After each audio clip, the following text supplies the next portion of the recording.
Good morning everyone. টুইটিকে বাসে তুলে দিয়ে এলাম আর এখন যাচ্ছি বাড়ির ঘরে আর কি যাচ্ছি, তারপর ক্লাস শুরু হবে। চলো দেখ, রাত্রিবেলা ফ্যান চালাতে হচ্ছে আর সকালবেলা ঠান্ডা লাগছে, কি বলবো। এই সোয়েটারটা পরে বেরিয়েছি, ভাবলাম বাইরে হালকা ঠান্ডা হচ্ছে, এই সোয়েটারটা পরে বেরিয়েছি আর এই ফুটোগুলো দিয়ে হাওয়া লাগছে গায়ে। তো আমি ভাবলাম যে বাবা জ্যাকেটটা পরে বেরোলেই ভালো হতো, কিন্তু এখন দেখছি যে সকালবেলা ভোরবেলা লাগছে ঠান্ডা আর রাত্রিবেলা লাগছে, সারা রাত আমরা বাচ্চা দিয়ে শুয়েছি।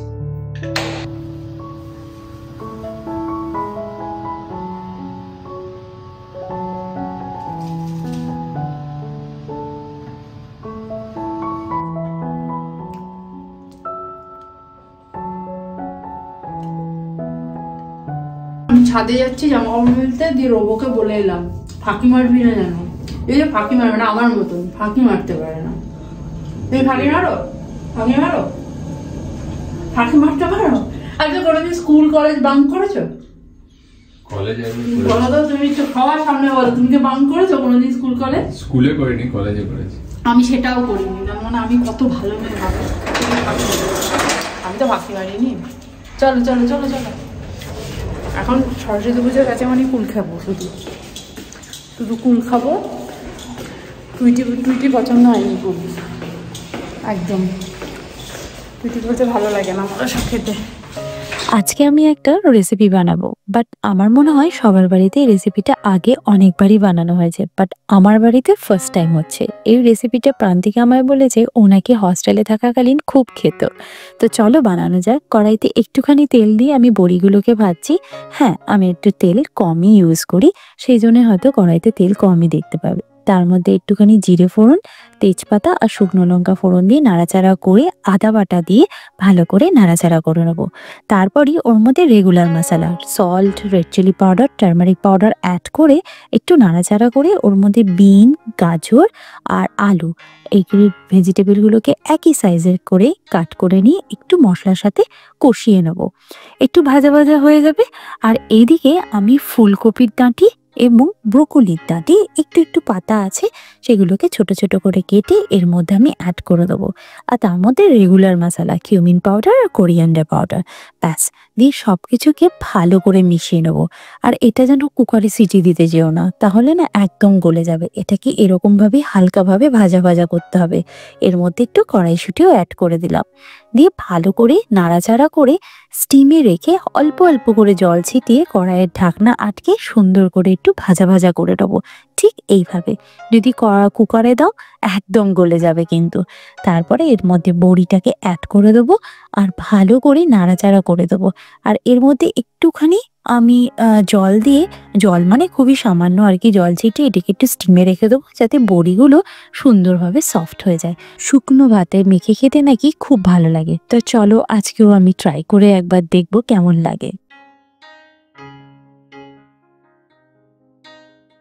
স্নান টান করে আমি কাজে বসে গেছি আর এখন এত রোদ, মানে প্রান্তিক কালকে আমাকে বলছে এই উইন্ডোটাতে না আমি শেয়ার কার্টেন লাগিয়েছিলাম, শেয়ার কার্টেন বলবো না, হালকা সুতির যে কার্টেনগুলো হয়, প্রান্তিক বলছে এটাতে একটা ব্ল্যাক আউট কার্টেন লাগাবে যতদিন না গরমটা পড়ছে। বাট যে হারে আলো আসছে গরমটাও ভালো মতোই হবে। আর এখন মনে হচ্ছে একটু ফ্যান চালালে ভালো লাগে, আর সকালবেলা ঘুম থেকে উঠলেই শীত করে। তো এখন এই রুমের জন্য আমাকে আরেক সেট কার্টেন কিনতে হবে, কিছু করার নেই। উইন্টারের টাইমে এটা টাঙাতে হবে আর সামারের টাইমে ব্ল্যাক আউটই লাগবে।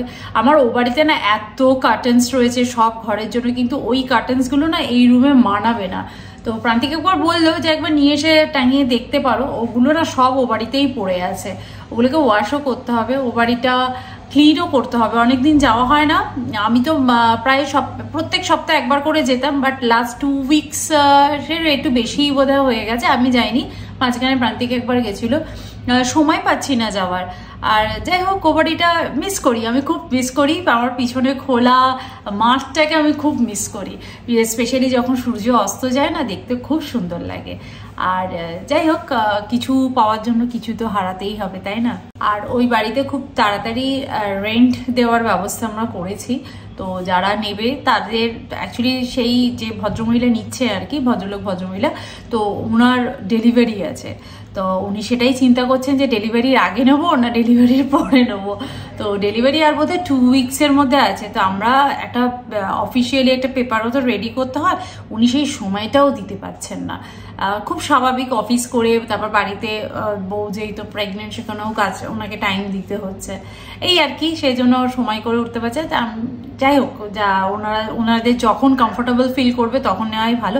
আমি তো ওনাকে তাই বলছিলাম যে ভালো একটা নতুন পরিবারের নতুন সদস্যকে নিয়ে নতুন বাড়িতে এন্ট্রি করবেন, এটাই তো বেশি ভালো। যাই হোক, সেটার ব্যবস্থা করেছি, এবার দেখা যাক কবে ওনারা আসে।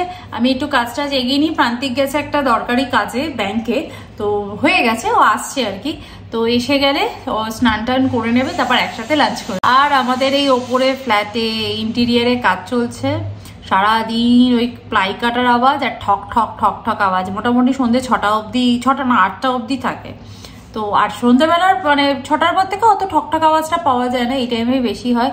আমি প্রান্তিকে বলছি তাড়াতাড়ি যাতে কাজটা সেরে। প্রান্তিক বলছি তুমি নিজে 7 মাস ধরে ঘরের মধ্যে কাজ করিয়েছো, অন্যরা করাবে না? আমি যে হ্যাঁ 100 বার করাবে।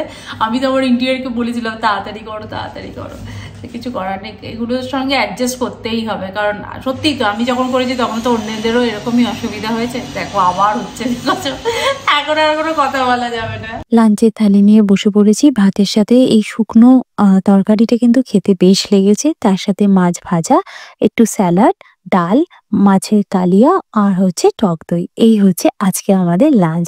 অবশ্যই ট্রাই করো, সত্যিই খুব ভালো খেতে। আজকে না দেরি হয়ে গেছে, 2 মিনিট দেরিতে চলছি আমি। টুইটির বাসের মেসেজ চলে এসে তার অনেকক্ষণ পরে আমি বেরোলাম, দেখি আবার দৌড়াতে দৌড়াতে যাচ্ছি। তাড়াতাড়ি করে যাই, নাহলে বাস দাঁড়িয়ে থাকে তো কেমন একটা লাগে যে হ্যাঁ, টুইটির মুখটা শুকিয়ে যায় যে সবার বাবা মা চলে এলো, মাম্মি কেন আসছে না, তাই তাড়াতাড়ি যেতে চলে যায়। গুড ইভিনিং এভরিওয়ান, আমাদের চাটা খাওয়া হয়ে গেছে, আমি এখন ডিনার বানাবো। আর প্রান্তিকে চলছে কল, ওই জন্য আমি দরজাটাকে একটু ভিজিয়ে দিয়ে এলাম। আর টুইটি এখন পড়ছে। টুইটি 7 তারিখ থেকে মানে 7 ফেব্রুয়ারি থেকে ওর ফাইনাল এক্সাম শুরু। বাবারে সেই এক্সাম, পুরো ফেব্রুয়ারি মাসটা ধরে এক্সাম চলবে জানো। এখন বানাবো আমি ডিনার, আর আজকে ডিনারের আবদার হচ্ছে নুডলস খাবে। তো আমি এই আটা নুডলসটাই ব্যবহার করি। এটা না খুব ভালো, এর ইনগ্রিডিয়েন্টসগুলো ভীষণ সুন্দরভাবে ক্লিয়ার করা আছে। আর আমি প্যাকেটের খাবার কিনতে গেলে আমি জেনারেলি ইনগ্রিডিয়েন্টসগুলোকে ভীষণভাবে চেক করি, তারপরে আমি প্যাকেটের ফুড খাই। সেটা বিস্কিটই বলো না কেন, বিস্কিটেও তাই আমি সমস্ত ইনগ্রিডিয়েন্টস চেক করি। আর বেশিরভাগ জিনিস আমি বাড়িতে বানানোর চেষ্টা করি, বাট নুডলস জিনিসটা বাড়িতে বানানো নট এ ইজি জব। তো যাই হোক, অনেকে রুটি ফুটি দিয়ে বানায়, তো আমি সেসব করতে চাইছি না। আর এখানে পুরো পরিষ্কার লেখাই আছে, দেখো 100% premium whole wheat and water, ব্যাস আর কিছু নেই। আর একটু সল্ট আছে বোধহয়, না সল্টও নেই। তো যাই হোক, আমি এই নুডলসটা ইউজ করি। আর এটা পেতে গেলে নর্মাল স্টোরে আমি স্পেন্সারে একবার দেখেছিলাম, স্পেন্সারে পাওয়া যাচ্ছিল। তবে সব স্পেন্সারে, সরি স্পেন্সার না, ওটা মোড় ছিল, আমার বাড়ির সামনে মোড়টা আছে, স্পেন্সারও আছে, বাট মোড়ে আমি প্যাকেট দেখেছিলাম। আমি কিনিনি, কারণ আমার অলরেডি বাড়িতে তখন ছিল। এছাড়া তোমরা অনলাইনে অ্যামাজনে পেয়ে যাবে, ব্লিঙ্কিটে পেয়ে যাবে, তারপর সুইগিটা সরি, যেটা জেপটো বলে যেটা আছে সেখানেও পেয়ে যাবে, ইজি অ্যাভেলেবেল থাকে। তবে আমি আটা নুডলসের অনেকগুলো ব্র্যান্ডই ট্রাই করেছি, বাট আমার এটা বেশি ভালো লেগেছে। এটার মধ্যে না ওই একদম আটা দিয়ে বানানো যে ব্যাপারটা, সেটা না তোমরা খাওয়ার সময় বুঝতে পারবে আর কি। তো যাই হোক, আজকে এই নুডলসটাই বানাবো। আমি এরকম 2 প্যাকেট রান্না করে নেবো। আগে আমি এটাকে বয়েল করতে বসিয়ে দিয়ে যাই, কারণ আমার ওখানে কাজকর্ম তো শেষ হয়নি, কিছুটা কাজ আমি এগিয়ে আসি, আর ততক্ষণে এই নুডলসটা বয়েল হয়ে। নুডলসের জন্য ভেজিটেবল আমি রেডি করে নিয়েছি। এখানে কিছু বিনস নিয়েছি, আর এখানে ক্যারেট নিয়েছি, আর এই হচ্ছে ক্যাপসিকাম, আর এখানে নিয়েছি পেঁয়াজকলির একদম সরু যে পাটটা হয় না সেটা নিয়েছি, আর 2টো ডিম নিয়ে নিয়েছি, আর পেঁয়াজটা কাটবো। নুডলসটা যখন বয়েল করছিলাম ওর মধ্যে আমি কিছুটা ব্রোকলিও কাট করে দিয়ে দিয়েছি, যাতে ভালো করে বয়েল হয়ে যায়। তারপর আমি ওটাকে একটু ফ্রাই করে নেবো। কানাডাতে আমি একটা চাইনিজ রেস্টুরেন্টে নুডলস খেয়েছিলাম। ওখানে নুডলস বলতে ওরা গ্রেভি নুডলসকেই বোঝায়, হাক্কা নুডলস ওরা বোঝে না। একদম অথেন্টিক চাইনিজ রেস্টুরেন্ট বলতে পারো। তবে ওখানকার চিলি চিকেনটা জাস্ট ওয়াও হতো। আমি না রেস্টুরেন্টের নামটাই মনে করতেই পারছি না, অ্যাক্সিয়া। ওখান থেকে আমরা ড্রাই চিলি চিকেনটা খেতাম, মানে দারুণ লাগতো, দারুণ। তো যাই হোক, এখন ওই রেস্টুরেন্টে আমরা যখন গ্রেভি নুডলস খেতে গেছিলাম, ওখানে না নুডলসের মধ্যে বক চাও, তারপর এরকম অনেক রকম নতুন নতুন ভেজিটেবল অ্যাড করেছিল, যেগুলো নামও হয়তো আমরা জানি না। তবে তখনই আমি দেখেছিলাম ওরা নুডলসের মধ্যে এরকম সরু সরু পেঁয়াজ কলির ওপরে অংশটা দেয়। প্রথম দিন খেয়ে না আমি বুঝতে পারিনি যে এটা কি, মানে ওরকমই একটা আনকমন কোনো ভেজিটেবল হবে। বাট এটাকে যখন শুধু খেয়েছিলাম তখন আমি ভেবেছি টেস্টটা খুব চেনা চেনা লাগছে, এটা তো পেঁয়াজ কলি। তো পেঁয়াজ কলিটাকে ওখানে না পেঁয়াজ কলি না অন্য একটা নামে বিক্রি হয়। তো আমাদের বাড়ির সামনে যে একটা চাইনিজ দোকান ছিল, মল টাইপের বলতে পারো, ওখানে সমস্ত কিছু পাওয়া যায়। ওখানে গিয়ে আমি নুডলসের ভেজিটেবল সার্চ করতে গিয়ে তখন আমি দেখেছিলাম ওরা নুডলসের মধ্যেই এই পেঁয়াজ কলিটা মেশায়, পেঁয়াজের টেস্টটাও চলে আসে আর একটা খুব সুন্দর স্মেলও পাওয়া যায়। বাট হ্যাঁ, বেশি পরিমাণে না, এটা ওপরে হালকা ফ্রাই করে ওরা ওপরে দিয়ে দেয়, খেতে না জাস্ট অসাম লাগে।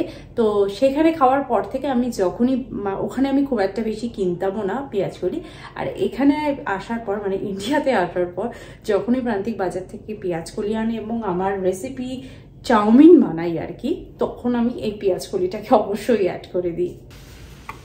কিরে, নুডলসের গন্ধ শুকে শুকে এখানে চলে এলি মনে হচ্ছে। জল ভরতে এসেছি। হয়েছে পড়া? আর কদিন বাকি পরীক্ষার? কদিন? তারপর পরীক্ষা শুরু, ডিং ডিং ডিং। ফার্স্ট পরীক্ষা কি? ফার্স্ট পরীক্ষা হচ্ছে স্পেলিং ডিকটেশন, মরাল মাইন্ডস আর জিকে। একটা দিনে ভালো করে দিও, ঠিক আছে? চলো ডিনার করবে, চলো। চলো, ডিনার রেডি হয়ে গেছে, আমরা ডিনার করে নিই। আর আজকের ব্লগটা তাহলে এখানেই এন্ড করছি। দেখা করছি নেক্সট ব্লগে। ততক্ষণের জন্য তোমরা খুব ভালো থাকো, সুস্থ থাকো, আর লাইফটা এনজয় করো। এখন আর এনজয় করার নেই, সবার পরীক্ষা, এখন পরীক্ষা, বাচ্চাদের পরীক্ষা, মা বাবার টেনশন, এটাই হচ্ছে, বুঝেছিস?